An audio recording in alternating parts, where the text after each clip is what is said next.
مقاصدنا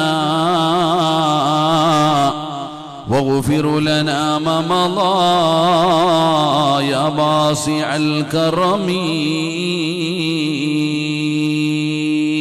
وعلى أمة محمد صلى الله عليه وسلم. ആവശ്യമെന്തുണ്ടെങ്കിലും കുഴയണ്ട, റബ്ബിന്റെ വാതിൽ മുട്ടണം മടിക്കണ്ട. തുറക്കും ക്ഷണം അത് സോദരാ വിധിയുള്ളതാ,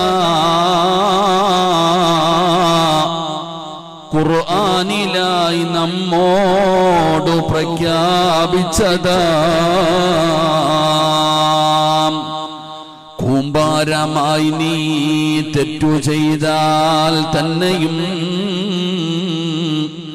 നീട്ടുന്ന കൈതട്ടാത്ത റബ്ബാ പിന്നെയും. ആരും എനിക്കില്ലല്ലോ നീയല്ലാതെ എന്നും പറഞ്ഞു നീ തേടണം വല്ലാതെ.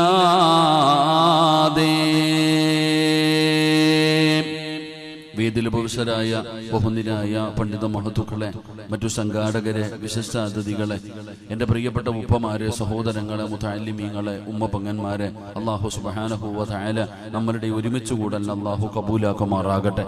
നമ്മളിൽ നിന്ന് മരണപ്പെട്ടു പോയ നമ്മുടെ മാതാപിതാക്കൾ, ബന്ധുമിത്രാദികൾ, കൂട്ടുകുടുംബാദികൾ, നാം സ്നേഹിച്ചവർ, നമ്മെ സ്നേഹിച്ചവർ, നമ്മളെ സഹായിച്ചവർ, ഇൽമിന്റെ വഴിധാരകളിൽ നമുക്ക് താങ്ങും തണലുമായി നിന്ന നമ്മുടെ ഉസ്താദന്മാർ, അല്ലാഹു സുബ്ഹാനഹു വ തആല എല്ലാവർക്കും അല്ലാഹു മഗ്ഫിറത്തും റഹ്മത്തും അല്ലാഹു നൽകി അനുഗ്രഹിക്കുമാറാകട്ടെ. ഇനിയുള്ള കാലം അല്ലാഹുവിന്റെ തൃപ്തിയിലും പൊരുത്തത്തിലുമായി ജീവിച്ച് ഈ ലോകത്ത് നിന്ന് യാത്ര പറയുന്ന സമയം ഈമാനോടുകൂടി ഷഹാദത്ത് കലിമ ഉറക്കെ പറഞ്ഞ് വെള്ളിയാഴ്ച രാവിലോ പകലിലോ ഒരു ഷഹീദനെ പോലെ മരണപ്പെടുന്ന മുത്തഖീങ്ങളിൽ അല്ലാഹു നമ്മളെ എല്ലാവരെയും ഉൾപ്പെടുത്തി അനുഗ്രഹിക്കുമാറാകട്ടെ.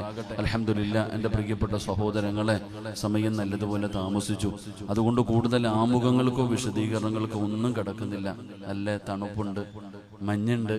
അതിലുപരിയായി നാളെ ഞങ്ങളുടെ നാട്ടിലൊക്കെ ഹർത്താല. ഇവിടെ എന്താണെന്നറിയില്ല നാളെ. അതുകൊണ്ട് എനിക്ക് വഴുത് കഴിഞ്ഞിട്ട് നാളെ നാട്ടിലേക്ക് പോകാനുള്ളതാണ്. ഞാൻ 100ാം വാർഷികത്തിന് കഴിഞ്ഞ വെള്ളിയാഴ്ച വന്നത്, ഇതുവരെ പോയില്ല. അപ്പം അതുകൊണ്ട് ഇൻഷാ അല്ലാഹ് എത്രയും നേരത്തെ നിർത്തിയിട്ട് പോകണമെന്നാണ് എൻ്റെ ആഗ്രഹം. അല്ലാഹു സുബ്ഹാനഹു വ തആല നമ്മുടെ മജ്ലിസ് അവൻ ഇഷ്ടപ്പെട്ട ഒരു മജ്ലിസായി അല്ലാഹു കബൂലാക്കുമാറാകട്ടെ. ഈ നിൽക്കുന്നവർക്ക്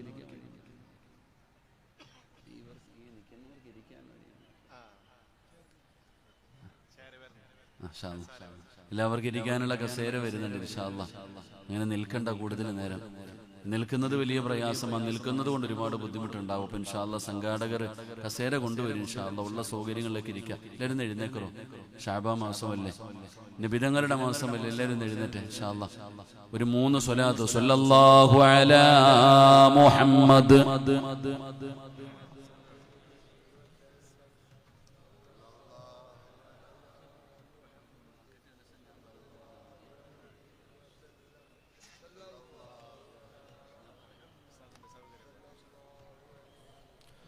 اللهم صل على محمد يا رب صل عليه وسلم. അല്ലാഹു സ്വീകരിക്കുമാറാകട്ടെ. അല്ലാഹു സ്വീകരിക്കുമാറാകട്ടെ. അല്ലാഹു സ്വീകരിക്കുമാറാകട്ടെ.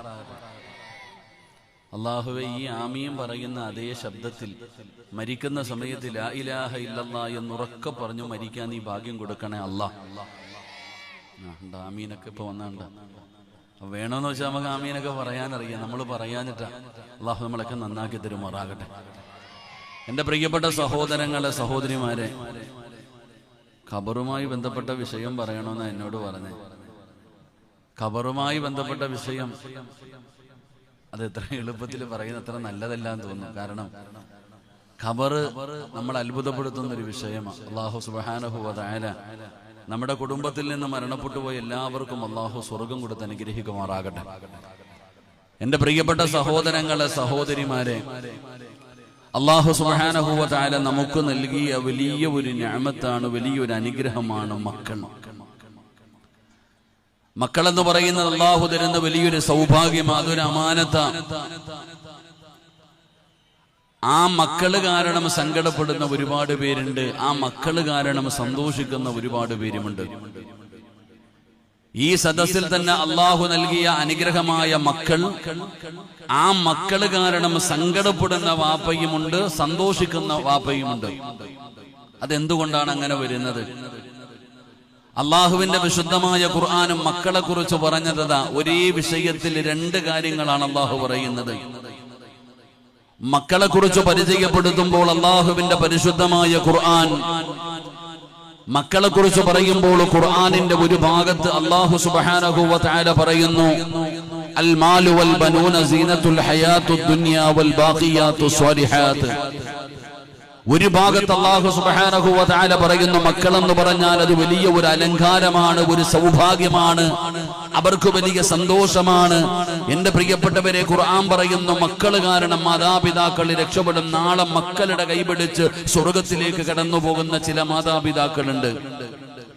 അപ്പൊ മക്കളുടെ കൈപിടിച്ച് സ്വർഗത്തിൽ പോകുന്ന മാതാപിതാക്കൾ, ആ മക്കള് കാരണം ചിലപ്പോൾ നിങ്ങളുടെ നാട്ടിലെ ചില വാപ്പ അറിയപ്പെടുന്നത് ഇന്ന ആളുടെ വാപ്പയെന്ന. ഇപ്പൊ നിങ്ങളുടെ പള്ളിയിലെ ഖത്തീബ് ഉസ്താദ് ആകട്ടെ, ആരുമാകട്ടെ, പറയുമ്പോ പറയും ഇന്ന ഉസ്താദിന്റെ വാപ്പ, ഇന്ന ഉസ്താദിന്റെ ഉമ്മ, അങ്ങനെ പറയാ, അല്ല എന്റെ ഉമ്മ വാപ്പ എന്നല്ല. അപ്പൊ മക്കളിലൂടെ ഇസ്സത്തും അഭിമാനവും സന്തോഷവും അല്ലാഹു ചിലർക്ക് കൊടുക്കും.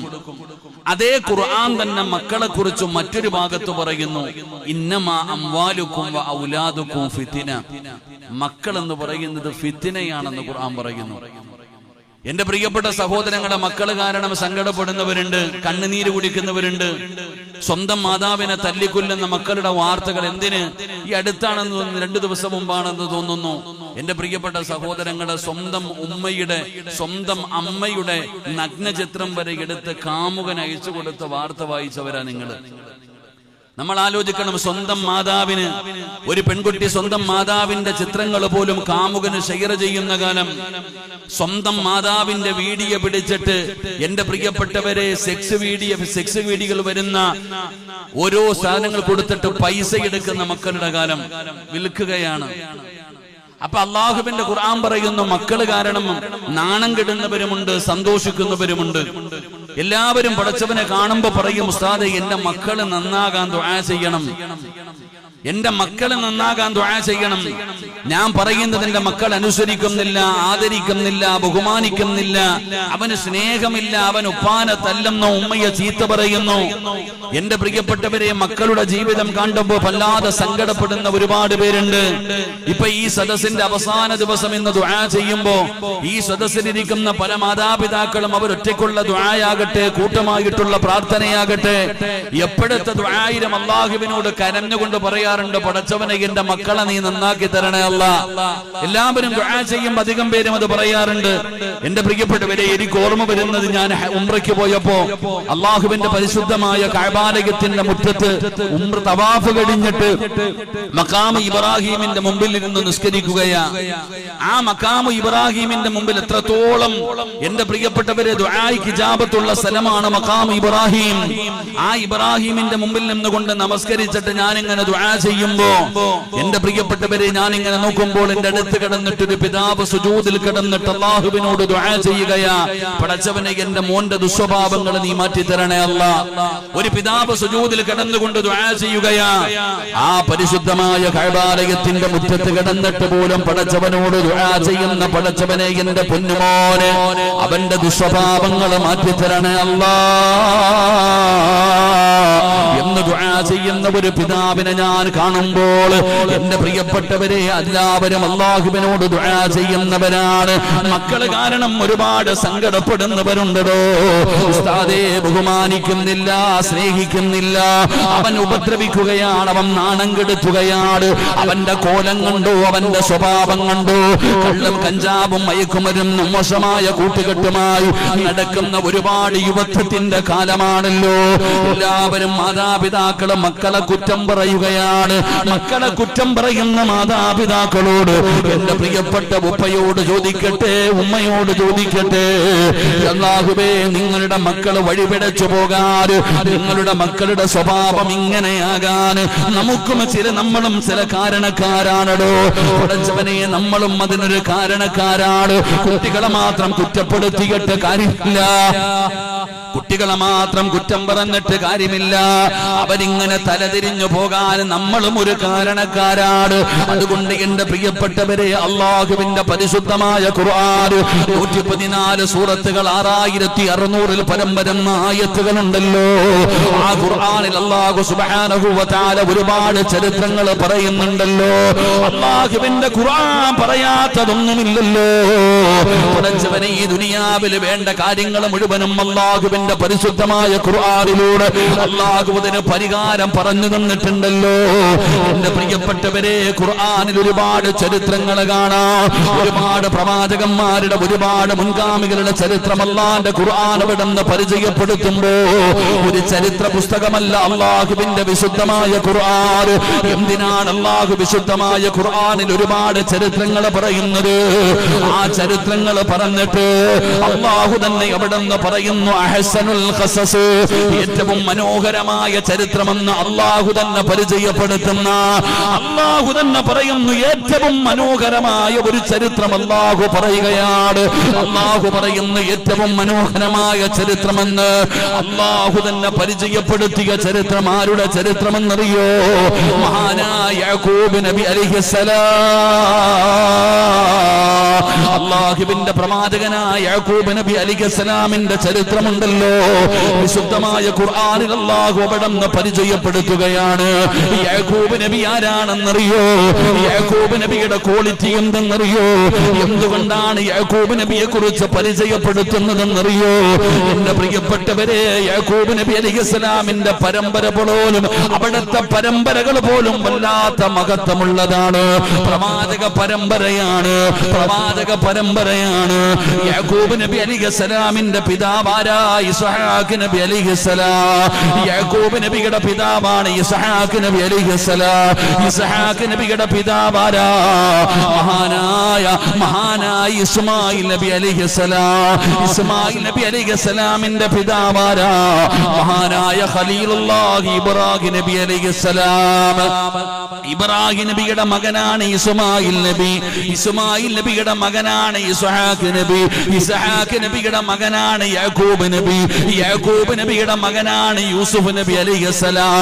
ആ പരമ്പരയിലാണ് ദാവൂദ് നബി കടന്നു വരുന്നത്. ആ പരമ്പരയിലാണ് സുലൈമാൻ നബി കടന്നു വരുന്നത്. ആ പരമ്പരയിലാണ് മറിയം ബീവി റളിയല്ലാഹു തആല കടന്നു വരുന്നത്. ആ പരമ്പരയിലാണ് റൂഹുല്ലാഹി ഈസാ നബി അലൈഹിസ്സലാം. ആ പരമ്പരയിലാണ് കടന്നു വരുന്നത്. വല്ലാത്ത ക്വാളിറ്റിയാണ്, കുടുംബപരമായിട്ട് വല്ലാത്ത ക്വാളിറ്റിയാണ്. ഈ പ്രവാചകന്റെ ചരിത്രം അല്ലാഹു പറഞ്ഞു തരികയാണ്. ഈ പ്രവാചകനൊരു പിതാവാണ്, ഈ പ്രവാചകനൊരു പിതാവാണ്. 12 മക്കളെ വളർത്തിയ വാപ്പയാ മഹാനായ യാക്കൂബ് നബി അലൈഹിസ്സലാം. 1ഉം 2ഉം മക്കളെ വളർത്തിയ വാപ്പയല്ല, 12 മക്കളുടെ പിതാവാണ് യാക്കൂബ് നബി അലൈഹിസ്സലാം. ആ യാക്കൂബ് എന്ന് പറയുന്ന പിതാവിനെ കുറിച്ച് പഠിക്കണോ? എങ്ങനെയാണ് തന്റെ മക്കളെ വളർത്തിയതെന്നറിയോ? എങ്ങനെയാണ് ഈ 12 മക്കളെ വളർത്തിയതെന്നറിയോ? വളർത്തേണ്ട രീതിയിൽ വേണം മക്കളെ വളർത്താൻ. എന്റെ പ്രിയപ്പെട്ട മാതാപിതാക്കളോട് പറയുകയാണ്, അല്ലാഹു നൽകിയിരിക്കുന്ന അമാനത്താണ് മക്കളെന്ന് പറയുന്നത്. ആ അമാനത്തിനെ കുറിച്ച് നാളെ അല്ലാഹു വിചാരണ ചെയ്യുമെന്നാണ്. അതുകൊണ്ട് എന്റെ പ്രിയപ്പെട്ടവരോട് പറയുകയാ, യാക്കൂബ് എന്ന് പറയുന്ന പിതാവിനെ കുറിച്ച് നമുക്കൊന്ന് പഠിക്കാം. ആ യാക്കൂബ് നബിയുടെ ചരിത്രം വായിച്ചു നോക്കുമ്പോൾ എനിക്കും നിങ്ങൾക്കും പഠിക്കാൻ കഴിയുന്ന ഒരുപാട് പാഠങ്ങളുണ്ടല്ലോ.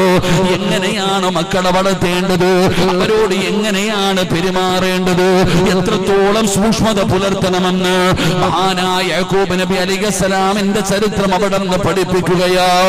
അതുകൊണ്ട് എന്റെ പ്രിയപ്പെട്ട ഉപ്പമാരേ, എങ്ങനെയാണ് ഒരു പിതാവ് എങ്ങനെയാകണമെന്നറിയോ? ഒരു പിതാവിന് എങ്ങനെയായിരിക്കണം? തന്റെ മക്കളോടുള്ള പെരുമാറ്റം എങ്ങനെയായിരിക്കണം? അല്ലാഹുവിന്റെ വിശുദ്ധമായ ഖുർആൻ വിടന്ന് പറയുകയാണ്. കൂടുതൽ വിശദീകരിക്കുന്നില്ല. യാക്കൂബ് നബി അലൈഹിസ്സലാമിന്റെ ചരിത്രം എടുത്തു നോക്കുമ്പോ യാക്കൂബ് എന്ന് പറയുന്ന പിതാവുണ്ടല്ലോ, ഇടയ്ക്കിടയ്ക്ക് തന്റെ മക്കളെ വിളിച്ച് ഉപദേശിക്കുമായിരുന്നു. യാക്കൂബ് നബിയുടെ ഒരു പ്രത്യേകത എന്താണ്? ഇടയ്ക്കിടയ്ക്ക് മക്കളെ ഉപദേശിക്കുമായിരുന്നു. അല്ലാഹുവിന്റെ പരിശുദ്ധമായ ഖുർആൻ വിടന്ന് പറയുകയാണ്, യാക്കൂബ് നബി തന്റെ മക്കൾക്ക് കൊടുത്ത വലിയ ഒരു ഉപദേശം എന്തെന്നറിയോ? വവസ്സാ ബിഹാ ഇബ്രാഹീമു ബനീഹി വയാക്കൂബ് യാ ബനിയ ഇന്നല്ലാഹ അസ്തഫാ ലകുമുദ്ദീന ഫലാ തമൂതുന്ന ഇല്ലാ വഅൻതും മുസ്ലിമൂൻ. യാക്കൂബ് നബി അലൈഹിസ്സലാം തന്റെ മക്കൾക്ക് കൊടുത്ത ഒന്നാമത്തെ ഉപദേശം എന്തെന്നറിയോ? അവിടുന്ന് തന്റെ പ്രിയപ്പെട്ട മക്കളോട് പറയുന്ന, മക്കളെ, അല്ലാഹു തന്ന ആയുസുണ്ടല്ലോ, അത് ആസ്വദിക്കാനും അടിച്ചു പൊളിക്കാനും തോന്നിവാസം കാണിക്കാറ് നിനക്കൊക്കെ തോന്നുന്നത് പോലെ ജീവിക്കാനുള്ളതല്ല. അല്ലാഹു തന്ന ആയുസ് നിനക്കിഷ്ടമുള്ളത് പ്രവർത്തിക്കാനുള്ളതല്ല. അല്ലാഹുവിന്റെ പ്രവാചകനായ യാക്കൂബ് നബി തന്റെ 12 മക്കളോട് പറഞ്ഞു കൊടുക്കുകയാണ്, മക്കളെ, നിങ്ങൾക്കൊരു ദീനുണ്ടടാ. നിങ്ങൾക്ക് തോന്നുന്നത് പോലെ ജീവിക്കാൻ കഴിയില്ല. നിങ്ങൾക്ക് അല്ലാഹുവേ ഒരു മതമുണ്ട്, ഒരു ദീനുണ്ട്, ഒരു ആദർശമുണ്ട്. ആ ആദർശം അനുസരിച്ചിട്ട് വേണം നിങ്ങൾ ജീവിക്കാൻ. ആ ദീൻ മുറുകെ പിടിച്ചിട്ട് വേണം ജീവിക്കാൻ. നിങ്ങൾക്കൊരാദർശമുണ്ട്, നിങ്ങൾക്കൊരാശയമുണ്ട്. ആ ദീൻ പറയുന്ന രീതിയിൽ വേണം നിങ്ങൾ ജീവിക്കാൻ. അല്ലാതെ തോന്നുന്നത് പോലെ നിങ്ങൾക്ക് ജീവിക്കാൻ കഴിയില്ല. ആ പരിശുദ്ധമായ ദീനനുസരിച്ച് ജീവിച്ചാൽ, മക്കളെ, ഈ ലോകത്ത് നിന്ന് യാത്ര പറയുന്ന സമയം ഈമാനുള്ള മരണം അല്ലാഹു തരികയാണ്. മുസ്ലിമായിട്ട് വേണം മരിക്കേണ്ടത്, മുസ്ലിമായിട്ട് വേണം മരിക്കേണ്ടത്. ഈ ലോകത്ത് നിന്ന് വിട പറയുന്ന സമയത്ത് തൊണ്ടക്കുടിയുടെ ഭാഗത്തേക്ക് റൂഹ് കടന്നു വരുമ്പോ ലാ ഇലാഹ ഇല്ലല്ലാഹ് ഷഹാദത്ത് കലിമ പറഞ്ഞ് മുസ്ലിമായിട്ട് വേണം നിങ്ങൾ മരിക്കാൻ. നിങ്ങൾ മുസ്ലിമായിട്ടല്ലാതെ മരിക്കരുത്, നിങ്ങൾ മുസ്ലിമായിട്ടല്ലാതെ മരിക്കരുത്. യാക്കൂബ് നബി പഠിപ്പിച്ചു കൊടുക്കുകയാണ്, നിങ്ങൾ ദീനനുസരിച്ച് വേണം ജീവിക്കാൻ. അല്ലാഹുവിന്റെ പരിശുദ്ധമായ ദീനുണ്ടല്ലോ, അത് മുറുകെ പിടിക്കണമെന്ന് യാക്കൂബ് നബി അവിടെ നിന്ന് പഠിപ്പിക്കുകയാണ്. അവസാനം യാക്കൂബ് നബി അലൈഹിസ്സലാമിന്റെ മരണമെടുത്തപ്പോ ആ മരിക്കാൻ കിടക്കുന്ന യാക്കൂബ് നബി തന്റെ മക്കളെ വിളിക്കുകയാണ്. അം കുന്തും ശുഹദാ ഇദ് ഹദറ യാക്കൂബൽ മൗത്ത് ഇദ് ഖാല ലിബനീഹി മാ തഅബുദൂന മിൻ ബഅദീ.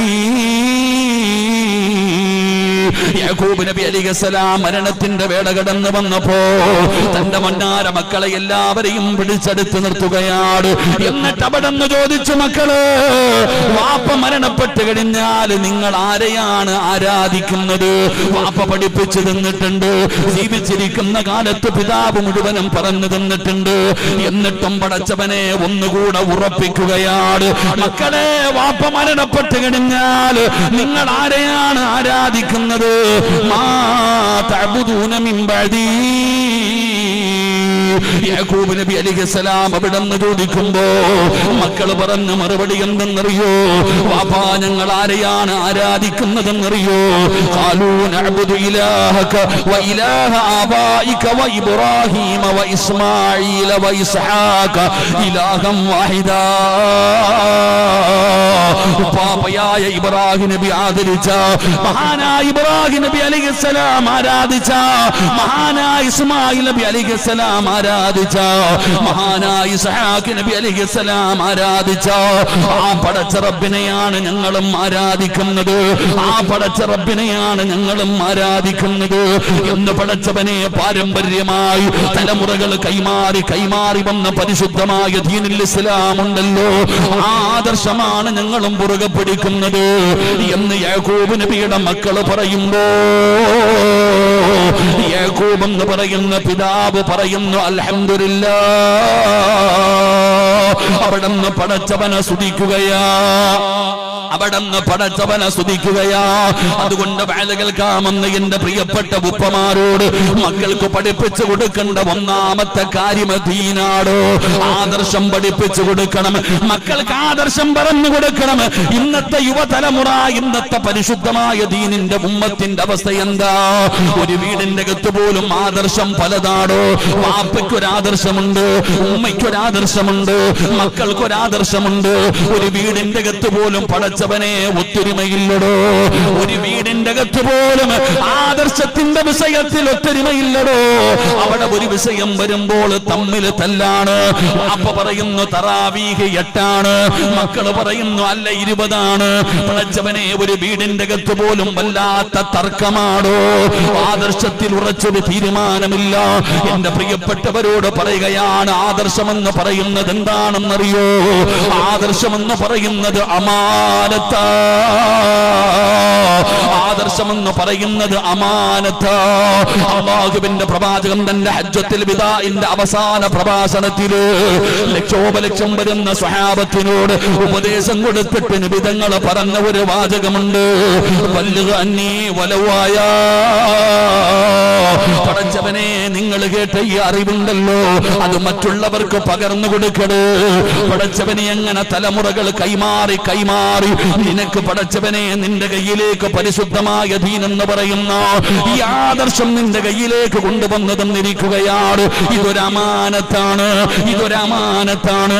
പടച്ചവനെ, ഈ ആദർശം നിന്റെ മക്കൾക്ക് പകർന്നു കൊടുക്കണം, നിന്റെ തലമുറകൾക്ക് പകർന്നു കൊടുക്കണം, നിന്റെ ഭാര്യയ്ക്ക് പകർന്നു കൊടുക്കണം. ഈ ആദർശം നീ കുടുംബക്കാരോട് പറഞ്ഞു കൊടുക്കണം. പടച്ചവനെ, ഇതൊരു അമാനത്താണ്. എന്നാ ഈ അമാനത്ത് ദുരുപയോഗം ചെയ്യുന്ന കാലമാണോ. അതുകൊണ്ട് എന്റെ പ്രിയപ്പെട്ടവരോട് പറയുകയാണ്, എല്ലാവർക്കും വേണ്ടത് ചെറുപ്പക്കാരെയാണ്, പ്രായമുള്ളവരെ ആർക്കും വേണ്ടടോ. ഇന്നെല്ലാവരെയും ചെറുപ്പക്കാർക്കാണ് വേണ്ടത്. അവരെ എങ്ങനെയും പഠിപ്പിക്കണമല്ലോ. അതുകൊണ്ട് എന്റെ പ്രിയപ്പെട്ട മുസ്ലിമേ, അല്ലാഹുവിന്റെ പ്രവാചകൻ സ്വല്ലല്ലാഹു അലൈഹി വസല്ലമ തങ്ങൾ പറയുകയാ, എന്റെ ഉമ്മത്ത് 73 വിഭാഗമാകും. എന്റെ സമുദായം 73 വിഭാഗമാകും. അതിൽ 72 വിഭാഗവും നരകത്തിലാണെന്ന് അഷ്റഫുൽ ഖൽഖ് നബി മുഹമ്മദ് മുസ്തഫ സല്ലല്ലാഹു അലൈഹി വസല്ലമ തങ്ങൾ പറയുന്നു, എന്റെ സമുദായം 73 വിഭാഗമാകും. ആ 73 വിഭാഗത്തിൽ ഒരേ ഒരു വിഭാഗം മാത്രം സ്വർഗത്തിൽ പോകും, ബാക്കി 72 വിഭാഗവും നരകത്തിൽ പോകും. അള്ളാഹു നമ്മളെ കാത്തിരക്ഷിക്കുമാറാകട്ടെ. ഉറക്കെ പറഞ്ഞ അള്ളാഹു കാത്തിരക്ഷിക്കുമാറാകട്ടെ.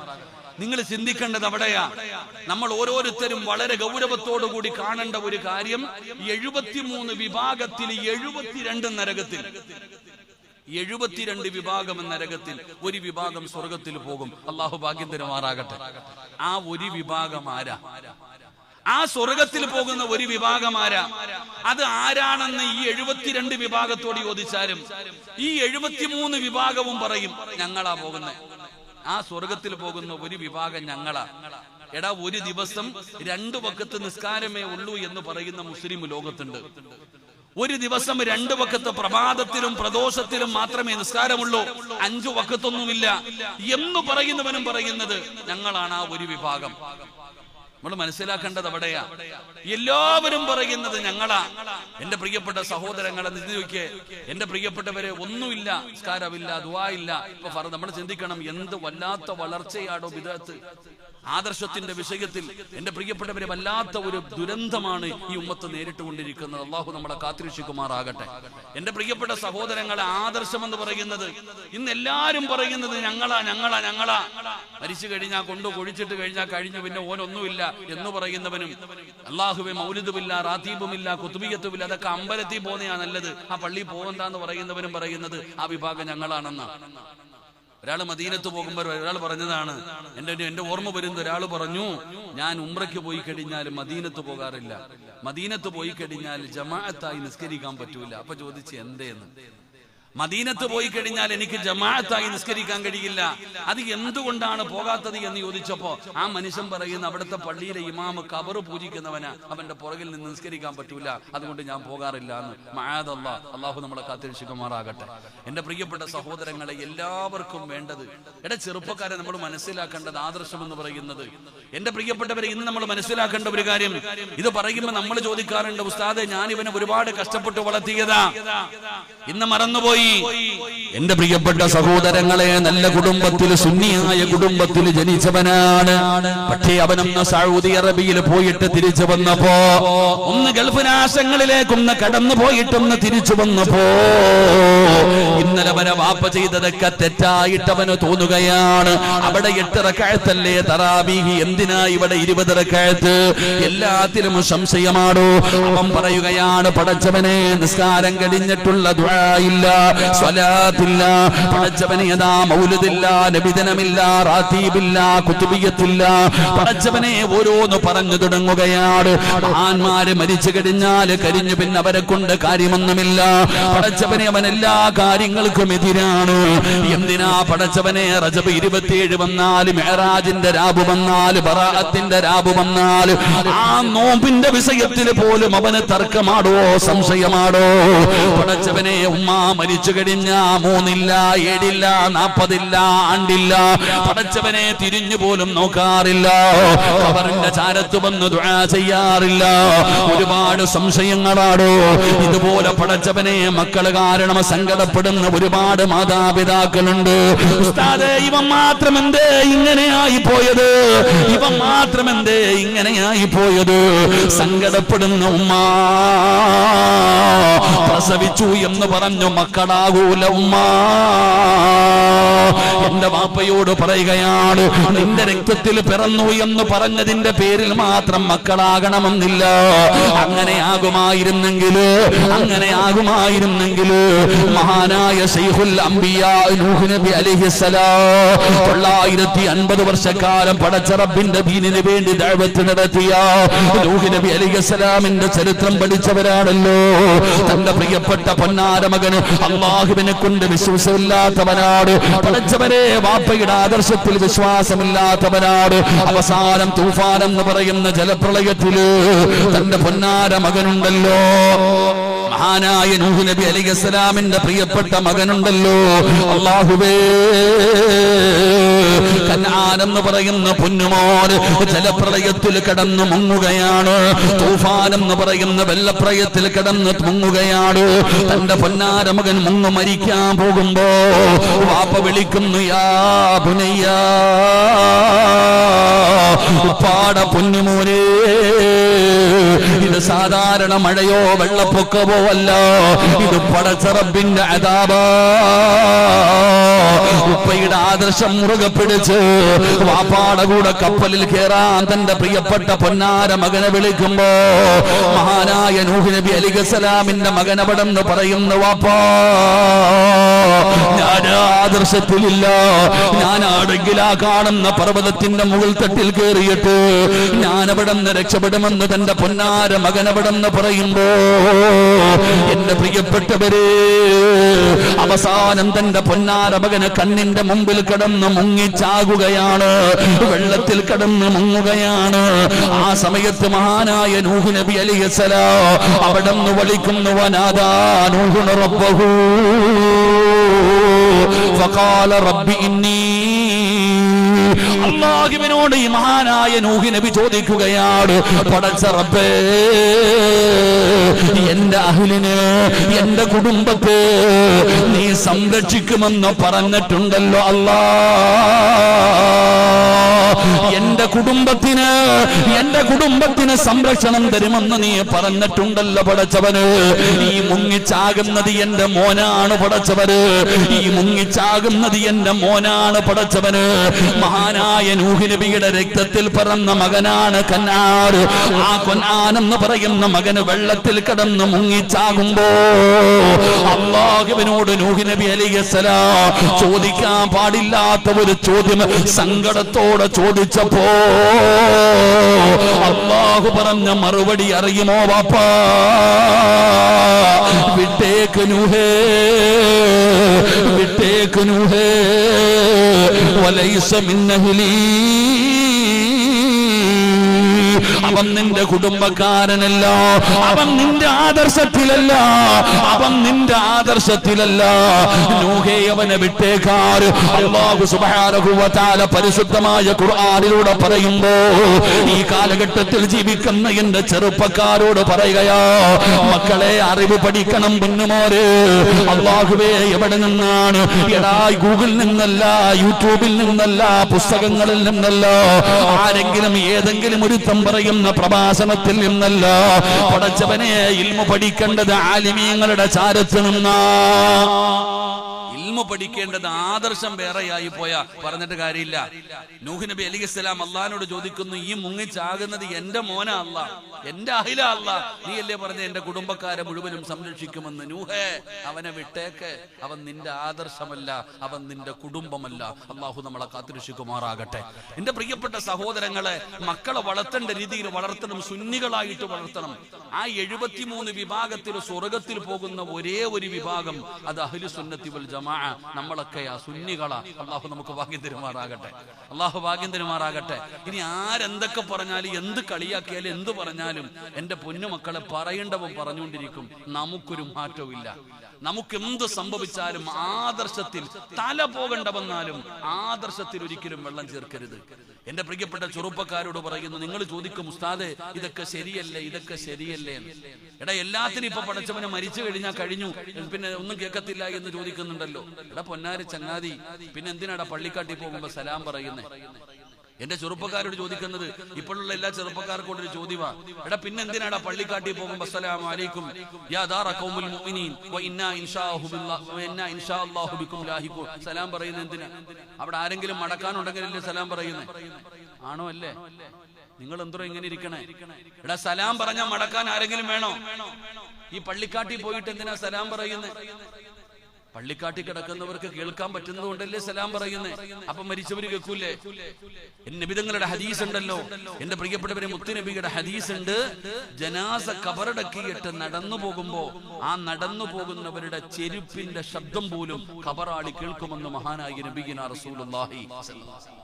ഇതൊക്കെയാ. നിങ്ങൾ ഇങ്ങനെ ഈ താടിയും തലപ്പാമ്പുള്ളവന്റെ പുറകെ നടക്കരുത്. എടാ, എന്റെ പൊന്നാര മോനെ, അറിവുള്ളവരെടുത്ത് വന്ന് വേണം മസല ചോദിക്കാൻ. എന്ത് സംശയമുണ്ടെങ്കിലും ഞാൻ എന്റെ ചെറുപ്പക്കാരോട് പറയുന്നു, ഞങ്ങൾ 10-12 വർഷം ടച്ചിനിരുന്നിട്ട് കിതാബ് പഠിച്ചിട്ടുണ്ട്. ഈ ആലിമീങ്ങൾ എന്ന് പറഞ്ഞാൽ എന്റെ പ്രിയപ്പെട്ടവരോട് പറയുന്നു, നിങ്ങൾക്ക് എന്ത് സംശയം ഉണ്ടെങ്കിലും ഏതെങ്കിലും താടിയുള്ളവന്റെ അടുത്തല്ല ചോദിക്കേണ്ടത്, ആലിമീങ്ങളോട് ചോദിക്കുക. ഈ ആലിമും ജാഹിലും തമ്മിലുള്ള വ്യത്യാസം എന്താ? ഇവൻ മലയാള പുസ്തകവും വായിച്ചിട്ട് വല്ലവന്റെ പ്രസംഗവും കേട്ടിട്ട് ഇവ ഇങ്ങനെ ചോദിച്ചിട്ട് നടക്കും. ഇവന് ഖുർആനിലെ ഒരു ആയത്തിന്റെ അർത്ഥം പറയാൻ അറിയാമോ? ഇവൻ ഏതെങ്കിലും ഒരു ഹദീസ് എടുത്തു വെച്ചതിന്റെ അർത്ഥം വായിച്ചാൽ അറിയില്ല. എടാ, എപ്പോഴും മസാല ചോദിക്കേണ്ടത് ആരോടാ? സംശയങ്ങൾ ചോദിക്കേണ്ടത് ആലിമിനോടാ. അല്ലാതെ ഉദാഹരണം പറഞ്ഞ നിങ്ങളുടെ പള്ളിയുടെ പ്രസിഡന്റ് അടുക്ക പോയി മസാല ചോദിച്ചിട്ട് വല്ല കാര്യമുണ്ടോ? ഉണ്ടോ? ഇവിടുത്തെ പ്രസിഡന്റ് ആരാ? ഇവിടുത്തെ പ്രസിഡന്റ് ആരാ? അള്ളാഹു അദ്ദേഹത്തിന് ആഫിയത്തുള്ള അതിൽ കഴിച്ചെടുക്കുമാറാകട്ടെ. ഞാൻ അദ്ദേഹത്തെ കൊച്ചാക്കിയതല്ല. നിങ്ങൾക്ക് എന്തെങ്കിലും സംശയം ഉണ്ടെങ്കിൽ പ്രസിഡന്റിനോടാണോ ചോദിക്കേണ്ടത്, ഖത്തീബിനോടാണോ ചോദിക്കേണ്ടത്? 99 പേരെ കൊന്ന ഒരാളുണ്ട്. 99 പേരെ കൊന്നപ്പല ഓന് നന്നാകണമെന്ന് തോന്നി. ഈ 99 പേരെ കൊന്ന ഈ മനുഷ്യൻ ഒരാളെ കണ്ടു. നോക്കുമ്പോ നല്ല താടിയൊക്കെ ഉണ്ട്, ഒരാളെ കണ്ടു. താടിയുള്ള ഒരാളെ കണ്ടപ്പോ ഈ മനുഷ്യൻ ചോദിച്ചു, എന്റെ പൊന്നാര ഹബീബെ, ഞാൻ 99 പേരെ കൊന്ന ഒരു മനുഷ്യനാ, അള്ളാഹു എനിക്ക് പുറത്തു തരുവോ? ഈ മനുഷ്യൻ പറഞ്ഞു, നീയോ? 99 പേരെ കൊന്ന നീ നരകത്തിലാടാ. 99 പേരെ കൊന്ന ആളാ നീ നരകത്തിലാ, നീ ഒരിക്കലും രക്ഷപ്പെടൂല. എന്റെ പ്രിയപ്പെട്ട സഹോദരങ്ങളെ, ഇത് പറഞ്ഞപ്പോ പിന്നെ അയാൾ എന്ത് പറഞ്ഞു? എന്നാ പിന്നെ നീ കൂടെ പോടാന്ന് പറഞ്ഞു. ഓനെയും തട്ടി 100 തികച്ചു. 100 പേരെ കൊന്നിട്ട് നടന്നു പോകുമ്പോഴാ ഒരു ഉസ്താദ് വരുന്നു. ഉസ്താദിനെ കണ്ടപ്പോ ചോദിച്ചു, ഉസ്താദെ, ഞാൻ 99 100 പേരെ കൊന്ന മനുഷ്യനാ ഞാൻ, അള്ളാഹു എനിക്ക് പുറത്തു തരുവോ? ഉസ്താദ് പറഞ്ഞു, മോനെ, അള്ളാഹ് നിനക്ക് പുറത്തു തരും. ഇതാണ് ആലിമ. ഇതാണ് ആലിമ. അറിവ് പഠിച്ചവനും അറിവില്ലാത്തവനും തമ്മിലുള്ള വ്യത്യാസം ഇതാ. ഉസ്താദ് പറഞ്ഞു കൊടുത്തു, നീ 100 പേരെ കൊന്നാലും അള്ളാഹ് നിനക്ക് പുറത്തു തരും. ഉസ്താദ് പറഞ്ഞു കൊടുത്തു, നീ അള്ളാഹുവിനോട് പശ്ചാത്തപിക്കണം. ഇൻഷാ അല്ലാഹ്. എല്ലാവരും ഒന്ന് എഴുന്നേറ്റിട്ട് കസേര ഒന്ന് മുന്നോട്ട് നീക്കി വെക്കടോ. എല്ലാവരും ഒന്ന് മകന പുറകിലുള്ളവർക്ക് ഇരിക്കാൻ വേണ്ടി. ഈ ഫ്രണ്ടിൽ കാണുന്ന ഈ ചങ്ങ ഗേറ്റ് ഇട്ടേക്കോ ഇല്ലപ്പ, ഒന്ന് ഫ്രണ്ടിലോട്ട് കയറിയിരിക്കടോ ഇൻഷാ അല്ലാഹ്. ഒന്ന് നിങ്ങൾ എല്ലാവരും ഈ സെന്ററിലെ വഴി അങ്ങ് അടച്ചേ, ഒന്ന് എല്ലാവരും ഒന്ന് സഹായിച്ചാൽ അൽഹംദുലില്ലാഹ്. ഒന്ന് കയറിയിരുന്നു, എല്ലാവരും ഒന്ന് കയറിയിരുന്നേപ്പോ ഇൻഷാ അല്ലാഹ്. ഈ കയറി കയറി കയറി കുഴപ്പമൊന്നുമില്ല, എല്ലാവരും ഒന്ന് കയറി. ലത്തീഫൊക്കെ എന്താ ഉണ്ടായിരിക്കണം, കയറി ഇൻഷാ അല്ലാഹ്. ഒന്ന് അല്പം കയറിയിരുന്നേപ്പോ എല്ലാവരും ഒന്ന് കയറിയിരുന്നു അൽഹംദുലില്ലാഹ്. ഇൻഷാ അല്ലാഹ് ഒന്ന് കയറിയിരുന്ന എല്ലാവരും. സഫീർ എന്താ പുറകെ കേൾക്കണില്ല, എല്ലാവരും ഒന്ന് കയറിയിരുന്ന അൽഹംദുലില്ലാഹ്. കൊറോണ ഒന്നും ഇല്ലടോ, എനിക്ക് കൊറോണ ഒന്നുമില്ല. ഈ ഇന്നലെ മഞ്ഞ് കൊണ്ടതിന്റെ ചെറിയൊരു പ്രയാസമുള്ളൂ. ഒന്ന് കയറിയിരിക്കുക അൽഹംദുലില്ലാഹ്. നമ്മളൊക്കെ ഒത്തൊരുമയായിരിക്കേണ്ടവരല്ലേ അൽഹംദുലില്ലാഹ്. സമസ്തയുടെ 100ാമത് വാർഷികം കഴിഞ്ഞു അൽഹംദുലില്ലാഹ്. മഹാനായ ജിഫ്രി തങ്ങൾ അവിടെ നിന്ന് പ്രഖ്യാപിച്ച് നമ്മളൊക്കെ ഒന്നാകണമെന്ന് അൽഹംദുലില്ലാഹ്. അള്ളാഹു സുന്നികൾക്ക് ഐക്യം നൽകി അനുഗ്രഹിക്കുമാറാകട്ടെ. ഒരാമീൻ പറ, അള്ളാഹു ഐക്യം നൽകി അനുഗ്രഹിക്കുമാറാകട്ടെ. ഒന്നും അല്ലെങ്കിൽ നമ്മളൊക്കെ സുന്നികളല്ലേ ചങ്ങാതിമാരെ, നമ്മളെ ഒറ്റക്കെട്ടായി നിൽക്കേണ്ടവരല്ലേ. ആദർശപരമായി നമുക്കൊരു വ്യത്യാസം ഇല്ലല്ലോ, എല്ലാവരും അൽഹംദുലില്ലാഹ് നല്ലതല്ലേ. അപ്പൊ നമ്മളൊക്കെ ഒറ്റക്കെട്ടായിരിക്കേണ്ടവർ എല്ലാവരും അടുത്തിരിക്കുക അൽഹംദുലില്ലാഹ്. അള്ളാഹു നമ്മുടെ മനസ്സുകൾ അടുപ്പിച്ചു തരുമാറാകട്ടെ. എന്റെ പ്രിയപ്പെട്ട സഹോദരങ്ങളെ, 100 കൊല ചെയ്ത മനുഷ്യനോട് ആ അറിവ് പഠിച്ച ആലിമ പറഞ്ഞു കൊടുത്തു, അള്ളാഹു നിങ്ങൾക്ക് പുറത്തു തരും, നിങ്ങൾ അള്ളാഹുവിനോട് പശ്ചാത്തപിക്കണം.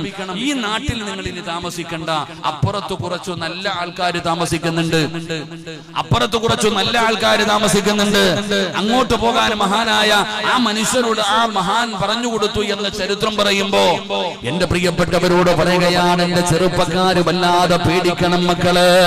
ചിലരുടെയൊക്കെ പ്രഭാഷണം കേട്ടുകഴിഞ്ഞാൽ, ചിലരൊക്കെ പറയുന്നത് കേട്ടുകഴിഞ്ഞാൽ പെട്ടെന്ന് നമ്മൾ ചിന്തിക്കുമ്പോ പറയുന്നത് നല്ലതാണെന്ന് തോന്നുകയാ. പെട്ടെന്ന് ചിലരുടെ പ്രഭാഷണമൊക്കെ കേട്ടുകഴിഞ്ഞാൽ അപ്പൊ തന്നെ സ്വാധീനിക്കും. അപ്പൊ നിങ്ങൾ ചോദിക്കും, ഉസ്താദെ ഈ പറയുന്നവരുടെ കൂടെ നടക്കുന്നതിൽ ആലിമീങ്ങളുണ്ട്, തങ്ങന്മാരുണ്ടെന്ന്. എടാ പൊന്നാര ചങ്ങാതിമാരെ നമ്മൾ മനസ്സിലാക്കേണ്ടത് തങ്ങളും ആലിമൊക്കെ ഉണ്ട്. അള്ളാഹു നമ്മളെ കാത്തിരക്ഷിക്കുമാറാകട്ടെ. എല്ലാരും ചോദിക്കുന്ന, ഉസ്താദെ അവിടെയും തങ്ങന്മാരില്ലേ, അവിടെയും ആലിമീങ്ങളില്ലേ, അവിടെയും ഹാദിയാക്കന്മാരില്ലേ എന്ന് പറയുന്നവരുണ്ട്. എടാ, ആകാശത്തിന്റെ കീഴിൽ നടക്കുന്നതിൽ ഏറ്റവും നല്ല മനുഷ്യൻ ആലിമാണെന്ന മഹാനായി നബിയിന റസൂലുള്ളാഹി. ആകാശത്തിന്റെ കീഴിൽ നടക്കുന്നതിൽ ഏറ്റവും നല്ല മനുഷ്യൻ ആരാ? നിങ്ങൾ പറ, ആരാ? കേട്ടില്ല, ഉറക്കം പറ. ഉസ്താദന്മാര് പറ. ഒരു പറയാനുള്ള അസൂയുണ്ടോ? ആകാശത്തിന്റെ കീഴിൽ നടക്കുന്നതിൽ ഏറ്റവും നല്ല മനുഷ്യൻ ആരാ? ഉറക്കം പറ. ഉസ്താദന്മാര് ഉറക്കം പറയടോ. ഏറ്റവും നല്ല മനുഷ്യനാരാ? ഉസ്താദന്മാര്. അള്ളാഹു ഞങ്ങളെയൊക്കെ ആ കൂട്ടത്തിൽ പെടുത്തുമാറാകട്ടെ. അള്ളാഹു ആ കൂട്ടത്തിൽ ഞങ്ങളെ പെടുത്തുമാറാകട്ടെ. ഏറ്റവും തലതിരിഞ്ഞവനാരാ? ഏറ്റവും തലതിരിഞ്ഞതാരാ? അത് ഉസ്താദ് തന്നെ. അള്ളാഹു കാത്തിരക്ഷിക്കുമാറാകട്ടെ. എടാ, അത് മനസ്സിലാക്കേണ്ടത്. നീ വിചാരിക്കും ഒരു പച്ച ഷാളിട്ട് കഴിഞ്ഞാൽ തങ്ങളാവോ? മനസ്സിലാക്കേണ്ടത് എവിടെയാ? തഴമ്പുണ്ടെന്നോ താടിയുണ്ടെന്ന് പറഞ്ഞിട്ടൊന്നുമില്ല. ഏറ്റവും നല്ലവനും ആലിമ, ഏറ്റവും തലതിരിഞ്ഞവനും ആലിമ. അതുകൊണ്ടാ പേടിക്കേണ്ടത്. കട ഉദ്ഘാടനം ചെയ്യാൻ ആരെ വിളിക്കും? ഉസ്താദിനെ വിളിക്കും. വീട് പാലുകാച്ചാൻ ആരെ വിളിക്കും? ഉസ്താദിനെ വിളിക്കും. എന്ത് കാര്യം ഉദ്ഘാടനം ചെയ്യാനും കുറ്റിയടിക്കാനും എല്ലാ ഉസ്താദന്മാരെയല്ലേ വിളിക്കുന്നത്? അങ്ങനല്ലേ വിളിക്കണേ? ആണോ? അല്ലേ? നരകത്തെ കത്തിക്കാൻ വേണ്ടി, അള്ളാഹു ഉദ്ഘാടനം ചെയ്യാൻ വേണ്ടി എടുത്തു വെക്കുന്ന വ്യക്തികളിൽ ആദ്യത്തെ വ്യക്തി അതും ഉസ്താദ് തന്നെയാ. അള്ളാഹു കാത്തിരക്ഷിക്കുമാറാകട്ടെ. നരകം കത്തിക്കാൻ വേണ്ടി ഉദ്ഘാടനം ചെയ്യുന്ന ആരുടെ ശരീരം വെച്ചിട്ടാ? അതും ആലിമാടോ. അതുകൊണ്ട് താടിയും തഴമ്പും കണ്ട് വീണു പോകണ്ട. അതുകൊണ്ട് ഭിത്തി കൊണ്ടിട്ട് പായി കൊണ്ടിട്ട് 4 ഒരേ വരച്ച തഴമ്പൊക്കെ വരും, അതിലൊന്നും കാര്യമില്ല. അതൊന്നും നോക്കിയിട്ട് വീഴണ്ട. എന്റെ പ്രിയപ്പെട്ട സഹോദര, നമ്മൾ പറയുകയാ, ആദർശമാണ് വേണ്ടത്. അല്ലാഹുവിന്റെ പ്രവാചകൻ സല്ലല്ലാഹു അലൈഹി വസല്ലമ തങ്ങള്, അത് കഴിഞ്ഞ ഖുലഫാഉർ റാഷിദീന സ്വഹാബത്ത്, പടച്ചവനെ സ്വഹാബത്ത് കഴിഞ്ഞു, താബീങ്ങള്, തബഉ താബീങ്ങള്, ഇമാമുമാര്, പടച്ചവനെ പാരമ്പര്യമായി ഇങ്ങനെ കടന്നു വരികയാണ്. 4 മദ്ഹബുകളുണ്ട്. ആ മദ്ഹബുകളിൽ ഏതെങ്കിലും ഒരു മദ്ഹബിനെ നീ അംഗീകരിക്കണം ചെറുപ്പക്കാരാ. അല്ലാതെ കൊരങ്ങൻ ചാടുന്നത് പോലെ 4ലും ചാടിയിട്ട് കാര്യമില്ല. എവിടെയെങ്കിലും ഒന്ന് ഉറച്ചു നിൽക്കണ ചെറുപ്പക്കാരാ. നിന്നെ ഉപദേശിക്കാൻ വരുന്നവനോട് നീ ചോദിക്കണം. ചിലരൊക്കെ നിന്നെ പഴപ്പിക്കാൻ വരുമല്ലോ. ആ പഴപ്പിക്കാൻ വരുന്നവനോട് ഒരേ ഒരു ചോദ്യം ചോദിച്ചാ മതി. നിന്നെ ഉപദേശിക്കാൻ വരുന്നവനോട് നീ ആദ്യം ചോദിക്കണം, നീ ഹനഫിയാണോ, നീ ഷാഫിയാണോ, നീ ഹംബലിയാണോ, നീ മാലിക്കിയാണോ? ഇതിലേതെങ്കിലും ഒരെണ്ണമാണെന്ന് നീ സമ്മതിക്ക്. പിന്നെ നീ എന്നെ ഉപദേശിക്ക്. അല്ലാഹു ഈമാൻ തരുമാറാകട്ടെ. അല്ലാഹു ഈമാൻ തരുമാറാകട്ടെ. ഈ നാലാലൊരു മദ്ഹബ് അംഗീകരിക്കണമല്ലോ. ഈ 4 മദ്ഹബിൽ നീ ഏത് മദ്ഹബിനെയാണ് ആദ്യം നീ അംഗീകരിക്കുന്നത്? ഏത് മദ്ഹബാ ആദ്യം ചോദിച്ചാൽ മതി. 8 ആണോ 10 ആണോ പിന്നെ നമുക്ക് നോക്കാം. കേക്കുവോ കേക്കില്ലേ നമുക്ക് പിന്നെ നോക്കാം. ഓതണോ ഓതണ്ടേ അത് പിന്നെ നമുക്ക് നോക്കാം. നീ ഈ 4 മദ്ഹബിൽ ഏത് മദ്ഹബിനെയാണ് നീ ആദ്യം അംഗീകരിക്കുന്നത്? ഇത് ചോദിച്ചാൽ മതി. ഇത് ചോദിച്ചു കഴിഞ്ഞാൽ പിന്നെ അവൻ മിണ്ടൂല്ല. അള്ളാഹു നമ്മളെ കാത്തിരക്ഷിക്കുമാറാകട്ടെ. എന്തിനാ അവന്റെ നമ്മൾ ചിന്തിക്കേണ്ടത്? ഞാൻ പറഞ്ഞു വരുന്നത് നമ്മൾ ആരെയും കുറ്റപ്പെടുത്താനോ പരിഹസിക്കുവാനോ ഒന്നും വേണ്ടതോ. നമ്മുടെ സമയം എന്ന് പറയുന്നത് വിലപ്പെട്ടതാ. അള്ളാഹു നമ്മുടെ സമയം, അള്ളാഹു നമ്മുടെ അവസാന സമയം നന്നാക്കി തരുമാറാകട്ടെ. നിങ്ങൾ ചോദിക്കും, ഞാൻ പറയുന്നത് ഒരിക്കലും ഇങ്ങനെയൊക്കെ പറയുന്നവരോട് സംസാരിക്കാൻ പോലും നമ്മൾ തയ്യാറാകരുത്. അവരവരെ വഴിക്ക് വിട്ടേക്കട ലക്കും ദീനക്കും വലിയ അവർക്ക് അവരവരുടെ മതം വിട്ടേരെ. നീ എന്തിനാ അങ്ങോട്ടും ഇങ്ങോട്ടും ചതയാൻ പോകുന്നേ? മൈക്ക് കെട്ടിയിട്ട് പ്രസംഗിക്കുന്ന എന്തിനാ? നമ്മൾ ആരുടെ കാര്യം നോക്കണം? നമ്മൾ നമ്മുടെ കാര്യം നോക്ക്. എല്ലാരും ഇങ്ങനെ നമ്മൾ നമ്മുടെ വിഷയങ്ങൾ നോക്കി നിൽക്കുക. നമുക്ക് മറ്റുള്ളവന്റെ അടുക്ക സംസാരിക്കാൻ സമയമില്ല. എന്തിനാ വെറുതെ സംസാരിച്ച് സമയം കളയുന്നേ? അള്ളാഹു നമുക്ക് പഠിക്കാൻ ഭാഗ്യം തരുമാറാകട്ടെ. ഒരു കഥ പറഞ്ഞു തരട്ടെ. ആദർശത്തിന്റെ വിഷയമായതുകൊണ്ടാണോ? ഒരു കഥ പറഞ്ഞു തരട്ടെ. എന്താ കഥയെന്നറിയോ? കഴുതയും കടുവയും തമ്മിൽ ഒരു വിഷയത്തിൽ വല്ലാത്ത തർക്കം. കഴുതയും കടുവയും തമ്മിൽ വല്ലാത്ത ഒരു തർക്കം. എന്താ തർക്കം? എന്താ? ഈ പുല്ലിന്റെ നിറം എന്താ? എടോ, പുല്ലിന്റെ നിറം എന്താ? നിങ്ങൾ എന്താ ഇങ്ങനെ ഇരിക്കണേ? സ്വർണത്തിന്റെ വില എന്താന്നല്ല ചോദിച്ചേ. പുല്ലിന്റെ നിറം എന്താ? പച്ച. കഴുത പറയുന്നു പച്ചയല്ല മഞ്ഞയാണ്.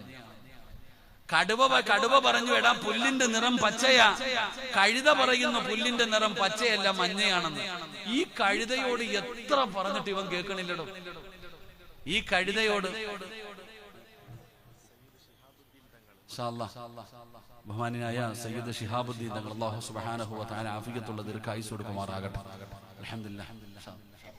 ഇരിക്കട്ടെ. അഹ്ലു ബൈത്തിനെയൊക്കെ നമ്മൾ ബഹുമാനിക്കണം, ആദരിക്കണം. അള്ളാഹു ബഹുമാനിക്കാൻ ഭാഗ്യം തരുമാറാകട്ടെ.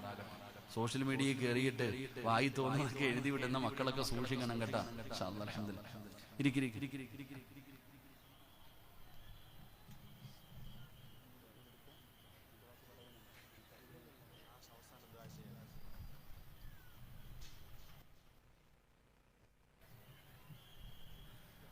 വെള്ളം കണ്ടാ തയമം മുറിയുമെന്ന ദുആ ചെയ്യാനുള്ള തങ്ങള് വന്നു. വെള്ളം കണ്ടാ തയമം മുറിയില്ല. എന്തായാലും കുറച്ചു നേരം തങ്ങൾ എന്റെ പ്രിയപ്പെട്ട സഹോദരങ്ങളെ, കഴുത പറയുന്നു പുല്ലിന്റെ നിറം മഞ്ഞയാണെന്ന്. കടുവ പറഞ്ഞു പച്ച. എത്ര പറഞ്ഞിട്ട് ഈ കഴുത കേൾക്കണില്ല. അവസാനം കടുവയ്ക്ക് ദേഷ്യം വന്നു. കഴുതയ്ക്ക് കൊടുത്തു 3-4 പടലിക്ക്. കഴുതയെ കടുവ തല്ലി. അവസാനം കഴുത കരഞ്ഞുകൊണ്ട് സിംഹരാജാവിന്റെ മുമ്പിലേക്ക് ചെന്നു. കാട്ടിലെ രാജാവാണ് സിംഹം. സിംഹത്തിന്റെ മുമ്പിൽ ചെന്നിട്ട് പറഞ്ഞു, കഴുത കരഞ്ഞോണ്ട് പറഞ്ഞു, ഈ കടുവ എന്നെ തല്ലിയെന്ന്. അപ്പൊ ചോദിച്ചു എന്താ വിഷയമെന്ന്.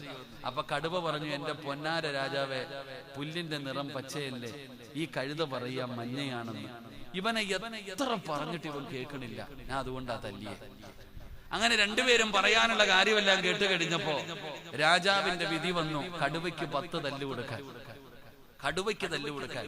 അപ്പൊ കടുവ രാജാവിനോട് ചോദിച്ചു, പുല്ലിന്റെ നിറം പച്ചയല്ലേ, ഇവനെയല്ലേ തല്ലണ്ടേ, എന്നെ എന്തിനാ തല്ലണേന്ന്.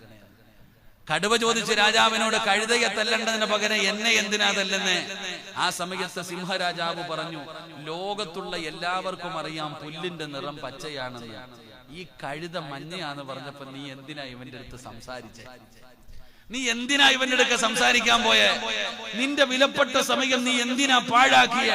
അതുകൊണ്ടാണ് നിനക്ക് 10 തല്ല്. അള്ളാഹു നമ്മളെ കാത്തിരക്ഷിക്കുമാറാകട്ടെ. തിരിയേണ്ടവൻ ഇതിനകത്ത് പലതും തിരിയും, മനസ്സിലാക്കേണ്ടവന് പലതും മനസ്സിലാക്കാൻ കഴിയും. അതുകൊണ്ട് എന്റെ പ്രിയപ്പെട്ടവരോട് പറയുകയാണ്, എന്റെ പ്രിയപ്പെട്ട സഹോദര, ഇടയ്ക്കിടയ്ക്ക് മക്കൾക്ക് ആദർശം പഠിപ്പിച്ചു കൊടുക്ക്. എന്റെ പ്രിയപ്പെട്ടവരോട് പറയുകയാണ്, പാരമ്പര്യമായി കൈമാറി വന്ന അമാനത്ത് എന്ന് പറയുന്ന ആദർശമുണ്ടല്ലോ, അതിനെക്കുറിച്ച് നിന്റെ മക്കളോട് പറഞ്ഞു കൊടുക്ക്, പഠിപ്പിച്ചു കൊടുക്ക്. ഇല്ലെങ്കിൽ തലതിരിഞ്ഞു പോകും സഹോദരാ. അവസാനം പടച്ചവനെ നിനക്കൊരു ദുആ ഇല്ല, ഒന്നുമില്ല. പള്ളിക്കാട്ടിലെ പറമ്പിനകത്ത് കൊണ്ടുപോയി നിന്നെ കുടിച്ചിട്ട് തിരിഞ്ഞു നോക്കാത്ത മക്കളാവുകയോ. അതുകൊണ്ട് എന്റെ പ്രിയപ്പെട്ടവര്, മഹാനായ യാക്കൂബ് നബി അലൈഹിസ്സലാം തന്റെ പ്രിയപ്പെട്ട പൊന്നാര മക്കൾക്ക് പഠിപ്പിച്ചു കൊടുത്തത് ഒന്ന് ദീനായിരുന്നു, അവിടെ ആദർശമായിരുന്നു. അവിടെ തന്റെ മക്കൾക്ക് പഠിപ്പിച്ചു കൊടുക്കുകയാണ്. പഠിച്ചവനെ വിശദീകരിക്കുന്നില്ല. രണ്ടാമത് പഠിക്കേണ്ട പാഠമെന്താ? ഒരു വാപ്പ പഠിക്കേണ്ട രണ്ടാമത്തെ പാഠം എന്തെന്നറിയോ? യാക്കൂബ് നബി അലൈഹിസ്സലാമിന്റെ 11ാമത്തെ മകനാണ് യൂസുഫ്.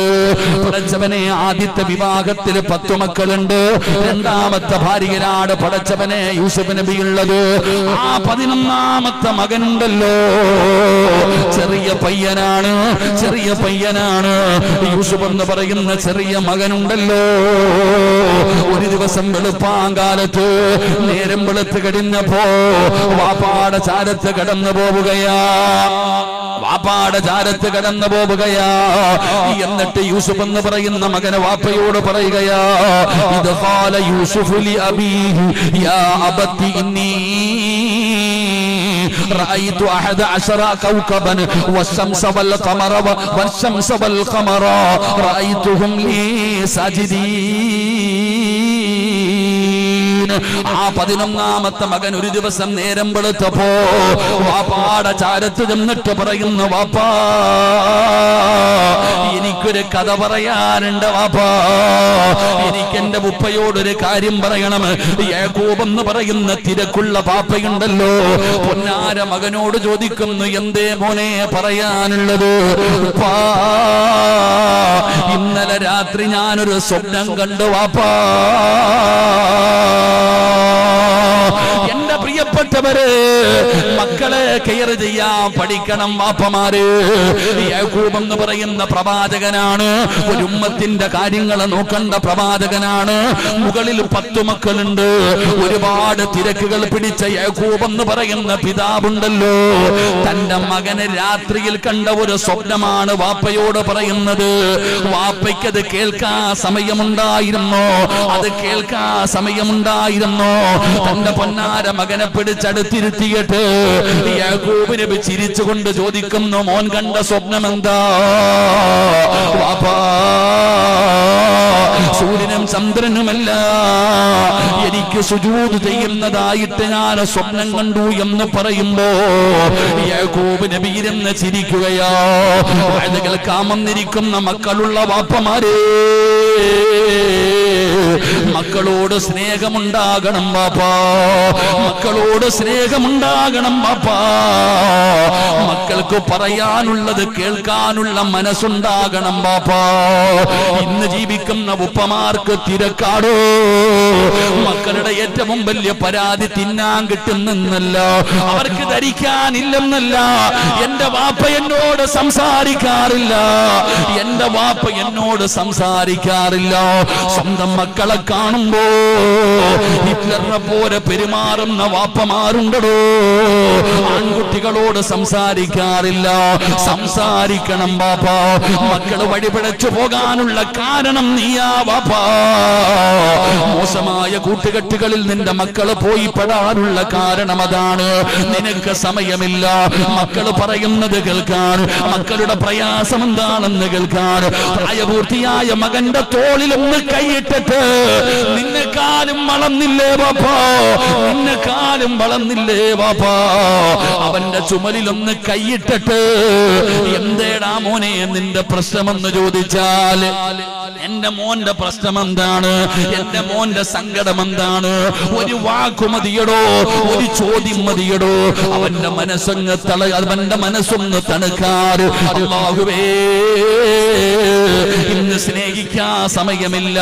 എല്ലാവരും ദുനിയാവ് വെട്ടിപ്പിടിക്കാനുള്ള പരക്കം പാച്ചലിലാണ്. ഉപ്പയ്ക്ക് തന്റെ മക്കളോട് സംസാരിക്കാൻ സമയമില്ല. അവനെ കണ്ടാ ചിരിക്കൂല, അവനോട് ഭക്ഷണം കഴിച്ചോ എന്ന് ചോദിക്കാറില്ല, സുഖവിവരങ്ങൾ അന്വേഷിക്കാനില്ല, അവന്റെ സങ്കടങ്ങൾ കേൾക്കാൻ സമയമില്ല. 12 മക്കളുടെ വാപ്പയായ യാക്കൂബ് നബി അലൈഹിസ്സലാം പ്രവാചകനായിരുന്നു. എന്നിട്ടും തന്റെ മകൻ പറയുന്നത് രാത്രിയിൽ കണ്ട ഒരു സ്വപ്നമാണ്. ആ സ്വപ്നത്തെ കുറിച്ചാണ് പറഞ്ഞു കൊടുക്കുന്നത്. അതുകൊണ്ട് എന്റെ പ്രിയപ്പെട്ടവരോട് പറയുകയാണ്, മക്കളെ ചേർത്ത് പിടിക്കണേ വാപ്പമാരെ, മക്കളുടെ സങ്കടങ്ങൾ അറിയണേ വാപ്പമാരെ. യാക്കൂബ് നബി അലൈഹിസ്സലാം അങ്ങനെയായിരുന്നു. മക്കളുമായിട്ട് വല്ലാത്ത ബന്ധമായിരുന്നു. തന്റെ പൊന്നാര മകൻ വന്നിട്ട് വാപ്പയോട് സ്വപ്നം കണ്ടെന്ന് പറഞ്ഞപ്പോ പറഞ്ഞുകൊടുത്ത മറുപടി എന്താ? പറഞ്ഞുകൊടുത്ത മറുപടി എന്താ? പഠിക്കണേ വാപ്പാ, പഠിക്കണേ പെങ്ങള്. സ്റ്റാറ്റസിന്റെ കാലമാണല്ലോ, നാട്ടുകാരെ മുഴുവനും അറിയിക്കുന്ന കാലമാണല്ലോ. പഠിച്ചവനെ, എനിക്ക് മംഗലാപുരത്ത് ഷോപ്പുണ്ട്, ബാംഗ്ലൂരിൽ ഷോപ്പുണ്ട്, ദുബൈയിൽ ഷോപ്പുണ്ട്. ഓരോ മാസവും ലക്ഷക്കണക്കിന് വരുമാനമുണ്ട്. നാട്ടുകാരോട് പറഞ്ഞു നടക്കുന്ന വാപ്പാ. യാക്കൂബ് നബിയുടെ പൊന്നാര മകനായ യൂസുഫ് പാതിരാത്രിയിൽ കണ്ട ഒരു സ്വപ്നം പറഞ്ഞപ്പോ വാപ്പയ്ക്ക് മനസ്സിലായി തന്റെ മകൻ സാധാരണ ഒരു മകനല്ലെന്ന്. യാക്കൂബ് നബി കൊടുത്ത മറുപടി എന്തെന്നറിയോ? ഖാലയാ ബുനയ്യ ലാ തഖ്സുസ് റുയാക അലാ ഇഖ്വതിക ഫയകീദു ലക കൈദാ ഇന്ന ശൈത്വാന ലിൽ ഇൻസാനി അദുവ്വുൻ മുബീൻ. യാക്കൂബ് എന്ന് പറയുന്ന പിതാവ് പറഞ്ഞു കൊടുത്ത കാര്യം അറിയണം സഹോദരാ. എന്തിനാണോ എല്ലാവരോടും പറയുന്നത്? എന്തിനാണ് നിനക്ക് അല്ലാഹു തന്ന നിഅമത്തിനെ കുറിച്ച് പറഞ്ഞുകൊണ്ട് നടക്കുന്നത്? എന്തിനാണ്?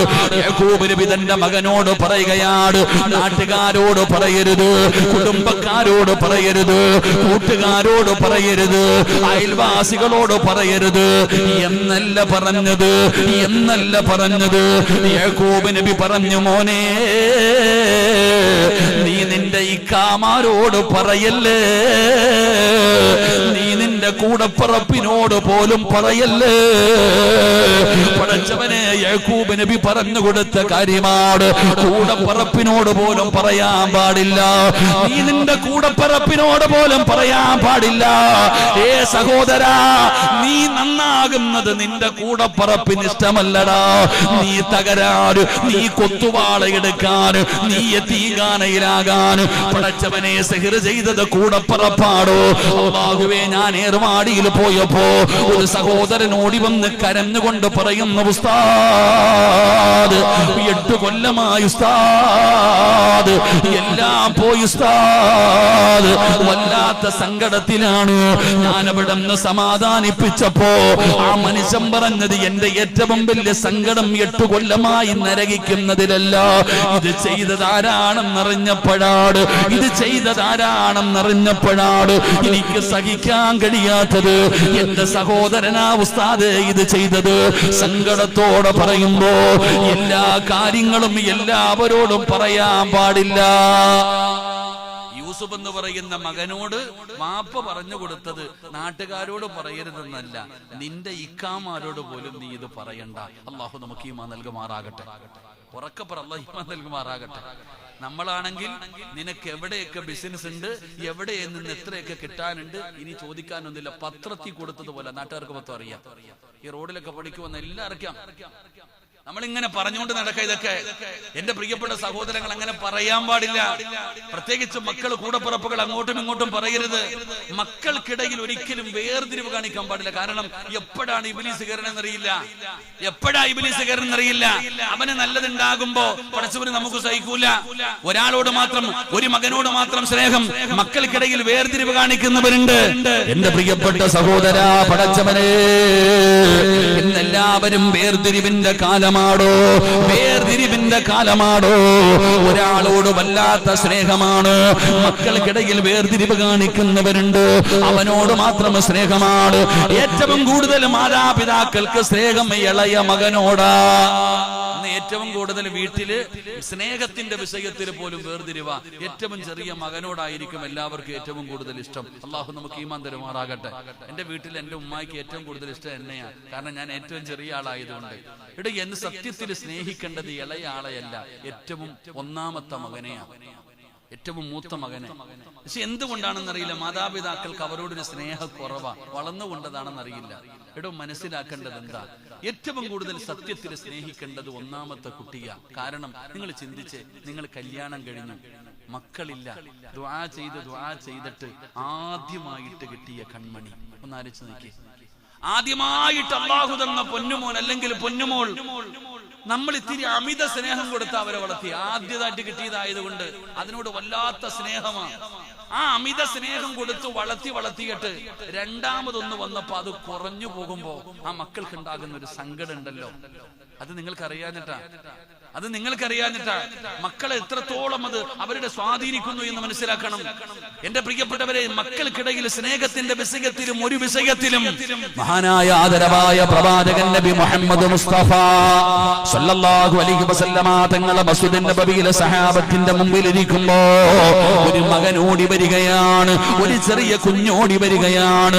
വാപ്പാടെ ചാരത്തേക്ക് ഓടി വന്നപ്പോ അല്ലാഹുവിന്റെ റസൂലിനോട് പറഞ്ഞു, യാ റസൂലല്ലാഹ്, എന്റെ മകനാണ് നബിയേ എന്ന് പറഞ്ഞുകൊണ്ട് തന്റെ പൊന്നാര മകനൊരു ചുംബനം കൊടുത്തിട്ട് ആ വാപ്പ പിടിച്ചു മടിയിലിരുത്തുകയാണ്.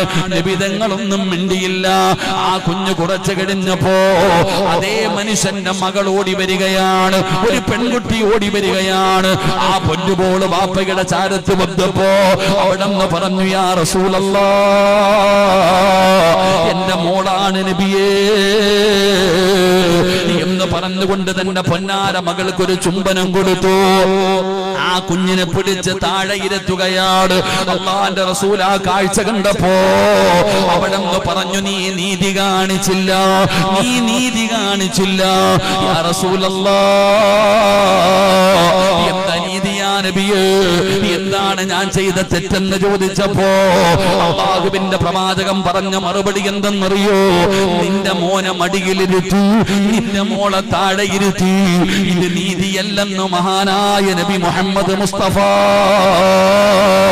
സല്ലല്ലാഹു അലൈഹി വസല്ലമ തങ്ങൾ പറഞ്ഞു കൊടുക്കുമ്പോ പഠിച്ചവനെ ചിന്തിക്കേണ്ടത് എവിടെയാണ്?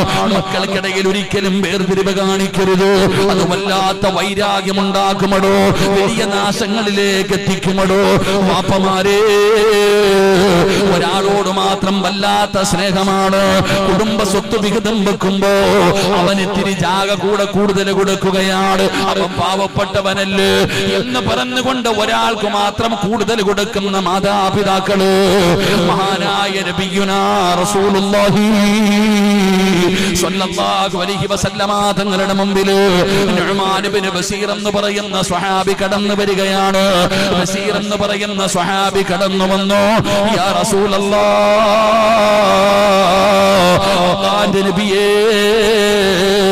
അല്ലാഹുവിന്റെ നബിയേ, നുഅ്മാൻ എന്ന് പറയുന്ന എന്റെ പൊന്നുമകനുണ്ടല്ലോ, അവൻ ഇൽമു പഠിക്കുന്നവനാ. നുഅ്മാൻ മുതഅല്ലിമാ, എപ്പോഴും ഇൽമു പഠിക്കാൻ വേണ്ടി സമയം ചെലവഴിക്കുന്ന ചെറുപ്പക്കാരനാണ് നുഅ്മാൻ. യാ റസൂലല്ലാഹ്, അവൻ ഇൽമു പഠിക്കുന്ന മകനല്ലേ നബിയേ, അതുകൊണ്ട് എന്റെ ജാഗ ഞാൻ അവന് കൊടുക്കാൻ ആഗ്രഹിക്കുന്നു നബിയേ, അവൻ എഴുതി കൊടുക്കാൻ ഞാൻ ആഗ്രഹിക്കുന്നു നബിയേ. അല്ലാഹുവിന്റെ പ്രവാചകനോട് ബസീർ എന്ന് പറയുന്ന പിതാവ് പറഞ്ഞപ്പോ അല്ലാഹുവിന്റെ റസൂലിന്റെ മറുപടി എന്തെന്നറിയോ?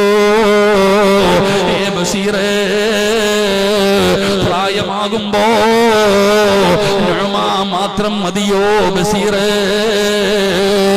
നീ മരിക്കുമ്പോ മയ്യത്ത് കുളിപ്പിക്കാറ്, നിന്റെ മയ്യത്ത് ചുമക്കാറ് നുഅ്മാൻ മാത്രം വന്നാ മതിയോ ബസീറേ? അത് ശരിയല്ലെന്ന് മഹാനായ നബി മുഹമ്മദ് മുസ്തഫ സല്ലല്ലാഹു അലൈഹി വസല്ലമ തങ്ങളെ പഠിപ്പിക്കുമ്പോ വാപ്പാ, ഇന്നത്തെ ഉപ്പമാരുടെയും ഉമ്മമാരുടെയും ഒരു ദുസ്വഭാവം എന്തെന്നറിയോ? ഇവന്മാര് തമ്മിൽ കിടന്ന് തമ്മിലടിക്കുകയാണ്. ഒരു ഉമ്മാടെ വയറ്റിൽ കിടന്ന മക്കള് പരസ്പരം തമ്മിൽ തല്ലുകയാണ്. എന്തേ അതിന്റെ കാരണമെന്നറിയോ? മക്കൾക്ക് പരസ്പരം വൈരാഗ്യമുണ്ടാകാനുള്ള കാരണമെന്തെന്നറിയോ? ഉമ്മ മകനോട് പറയുകയാ, അവനെ കണ്ടു പഠിക്കടാ. വാപ്പ പറയുകയാണ്, ജ്യേഷ്ഠനോട് പറയുന്നു അനുജനെ കണ്ടു പഠിക്കാൻ, അനുജനോട് പറയുന്നു ഇക്കാനെ കണ്ടു പഠിക്കണോ. അവൻ നല്ലതുപോലെ പഠിച്ചു, നല്ല ജോലിയായി, നല്ല സാലറിയായി. നീ ഇങ്ങനെ മന്ദബുദ്ധിയെ പോലെ നടക്കുകയാ. എപ്പോ നോക്കിയാലും വാപ്പ പറയുന്നത് അവനെ കണ്ടു പഠിക്ക്, അവളെ കണ്ടു പഠിക്ക്, അയൽവാസിയുടെ മകളെ കണ്ടു പഠിക്ക്.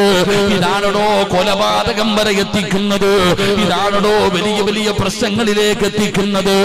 ഒരിക്കലും മക്കൾക്കിടയിൽ ഒരിക്കലും നിങ്ങൾ പരസ്പരം അങ്ങനെ പറയാൻ പാടില്ല.